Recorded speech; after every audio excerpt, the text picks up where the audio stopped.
Bladestorm. Sourcebook with art by Angus McBride. You may remember him from such internet memes as...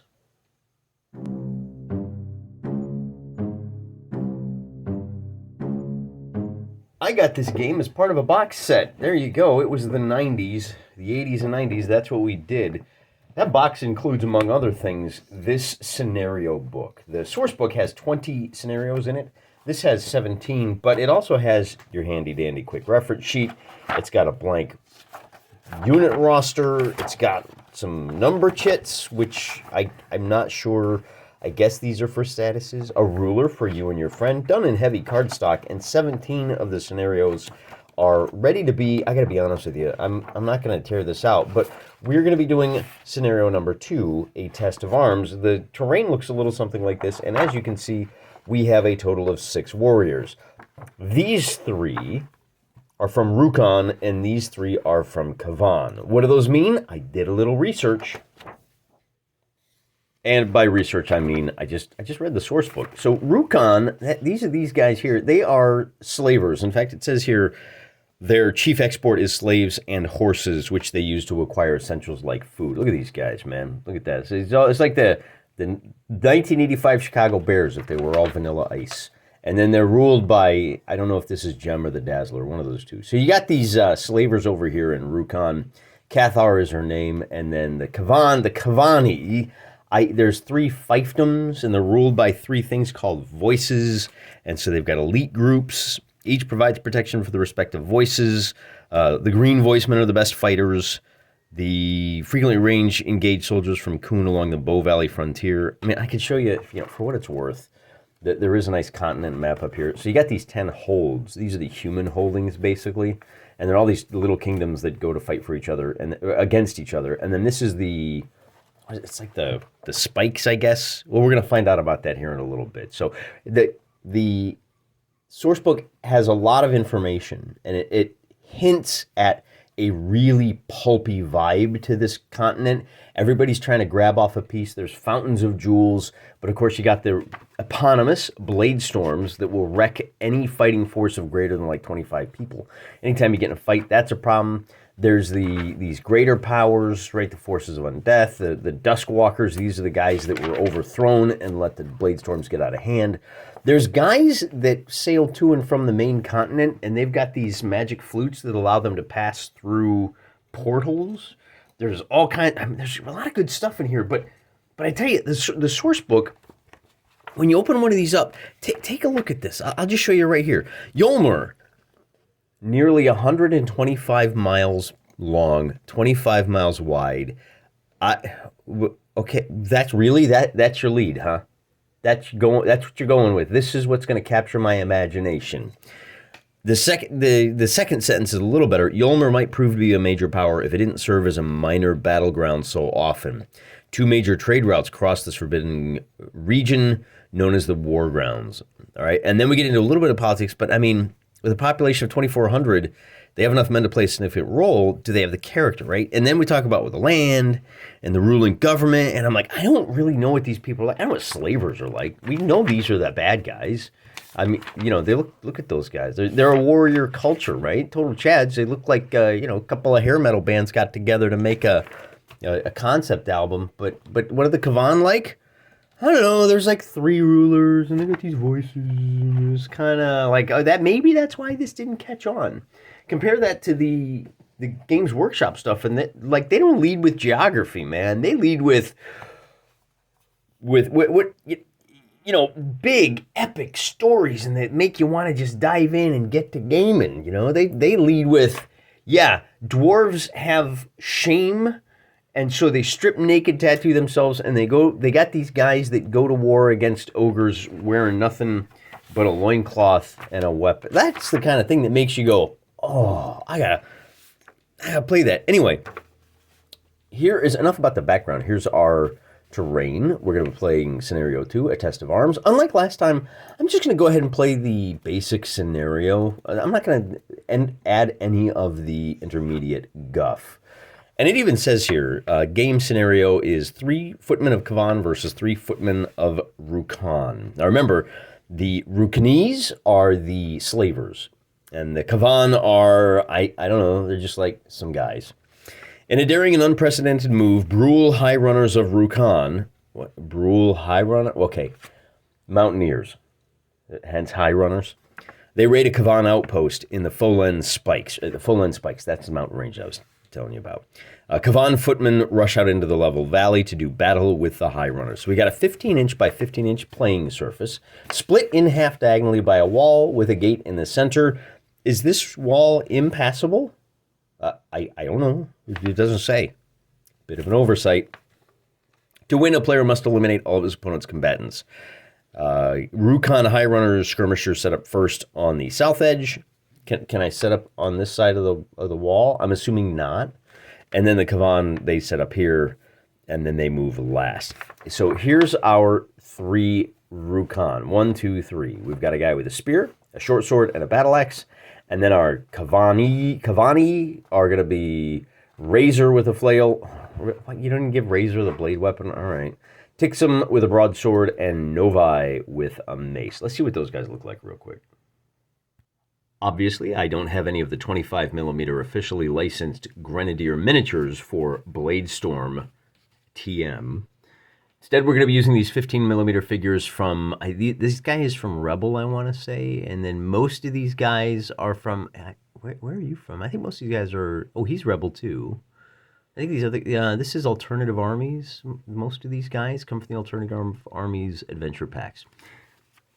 So for our slavers, we've got Arno with the spear. We've got Garv with the short sword. Yeah, I know he's got 2. All right, it's fine. He's only going to be attacking once per turn anyway. And then Stael, is that really his name? Stael? Am I pronouncing that right? You can ignore the notes on that. I just photocopied the heavy cardstock so I didn't ruin it the first time I used it. He's got a battle axe. So the guy with the axe has a battle axe. I know it's probably supposed to be a 2-handed weapon. My figure collection's a little light. Over here for Kavan, we've got Razor with the flail. We're going to call this the flail, okay? Again, I don't have a flail on a human figure. All my flails are on my Skaven cultists or Rattling cultists. This is going to be considered a broadsword.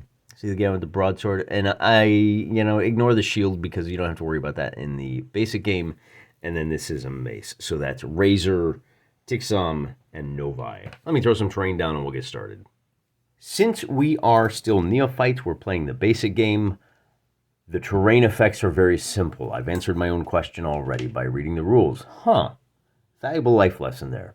Turns out, all terrain blocks all movement and all line of sight. Even the little swamp over here blocks the line of sight, but we don't have any missile weapons anyway, so it doesn't really matter. I've already moved everybody for the first turn. Notice that the leader of the Rukon down here, Arno is the guy with the spear. He's the leader. He moves 6 inches, as does Mr. Battleaxe, and then bringing up the rear here is Garv with the short sword. So they move up strong center, and the Kavani, I should say, are going full wide, right? They're going strong on all 3 flanks, but they're holding back a little bit. I figure the slave drivers are a little more aggressive, so they're going to wind up moving up. But the good news for the slave guys is they get to pick their battles.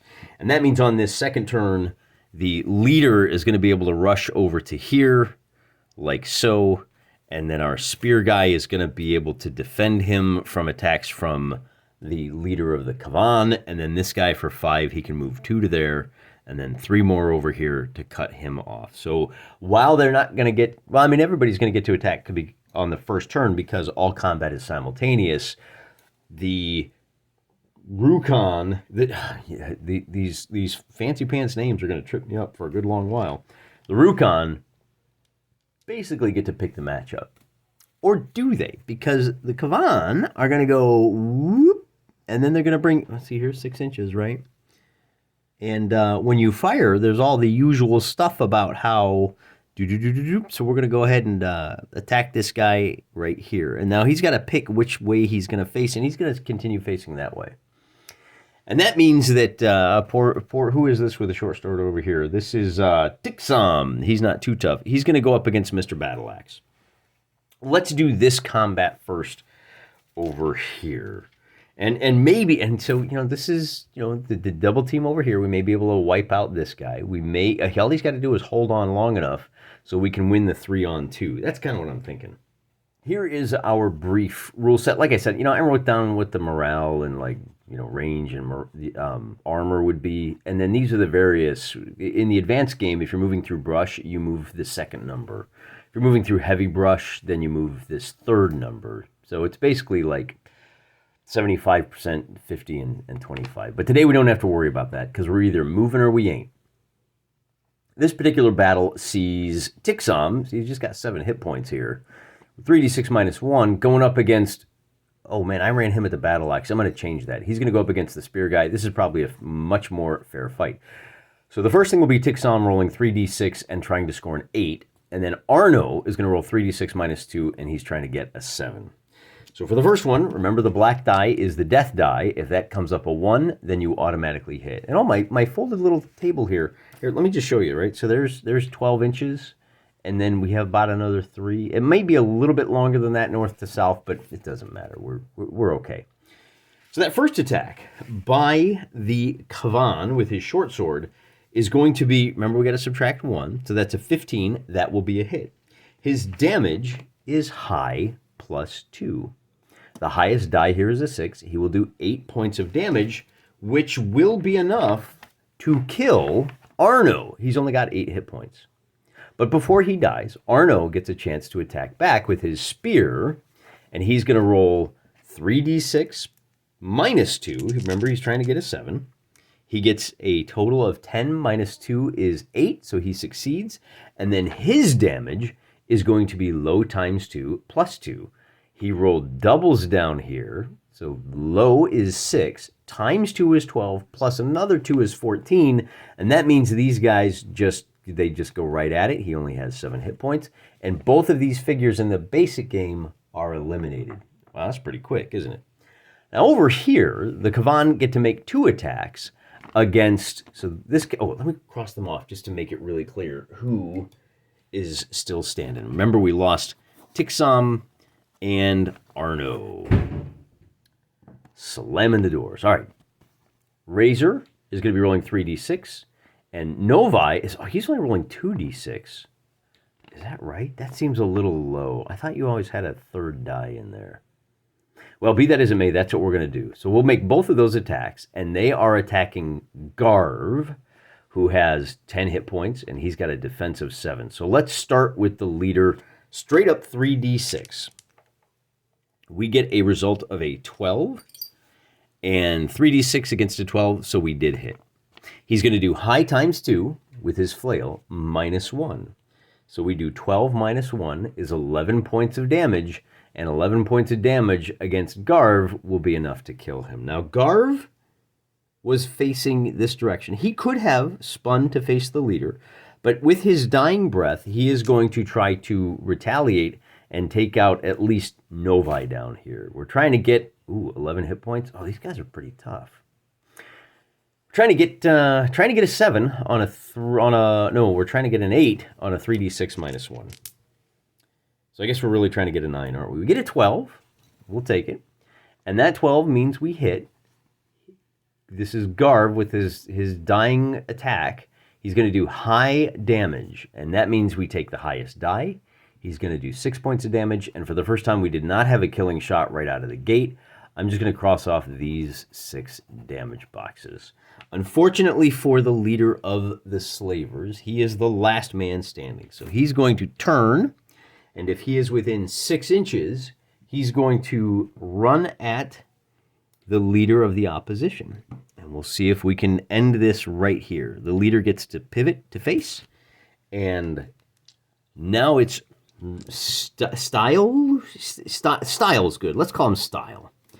He's going to be rolling 2d6 plus a d10, and then he subtracts 3, and he's trying to get a 9. So pretty good armor on his opponent, and this time we have our first miss with a total of an 11, minus 1, that's an 8, that's a miss. Counterattack over here. This is going to be Razor with the flail, rolling 3d6, getting a 10, needing a 9, high times 2, 4 times 2 is 8, minus 1 is 7, so we cross off 5, 6, 7 boxes, which would not be enough to trigger an endurance check. or a morale check, I should say. Now this old boy is going to come swinging in. In the intermediate game, he would reduce his target number by, I think it's 1 because of the flank attack. As is, we're going to get to make 2 more of those attacks. We're rolling, again, 3d6, looking to score a 9. A 10 will do it, and he's going to do high times 2, -1 damage. High times 2 -1 is 11 points of damage, and that will be enough to kill the leader of the Rukhan. But the leader of the Rukhan is going to get to take one last stab with his battle axe, and he's going to score, this time, a 12. So 12 -3 is 9. He hits his opponent. He does high plus low plus 1, so he's going to do 9 points of damage, which will wound but not kill Razor. And that's the end of this simple little introductory scenario for Bladestorm. A bit of a curious... I don't know what happened here. I don't know why it wasn't more successful. This is part of our inquiry to find out if it breaks down at certain points, if there's imbalances. I think, again, Iron Crown Enterprises, they were kind of the little engine that could. They were a very small company that somehow landed the first official Middle-earth role-playing license. They bought that from the Tolkien estate and made a lot of money. They were able to afford a really phenomenal illustrator, painter, right? Working in oils there. And we still have 18 more scenarios before we get through this rule book. So this could be the year of the Bladestorm. And by the time we're done, you and I, my friend, might just be the world's foremost leading authority on this quirky little game from back in the day. Tune in next time. We'll run through scenario number 3. You want to do, I think we got a couple minutes we could probably spare. You want to take a look at scenario 3? Scenario 3... Now, Call of the Wild is an intermediate game scenario. So now we have to start thinking about 2 adventurers versus a large soul bear. Oh, we're getting the owl bear out. I don't have any soul bears because I don't know what they are. So we're going to do an owl bear hunting, in the woods here. And we have to worry about different kinds of terrain. We have to worry about morale. We got Finial, Tellule with a falchion. And then the bear is with a medium bite. Soft leather hide. What are we fighting with here? Rapier, shield, soft leather armor. Oh, and we got our first composite bow. We got our first missile weapon for the game. Tune in next time, won't you? Till then, I'm praying for you.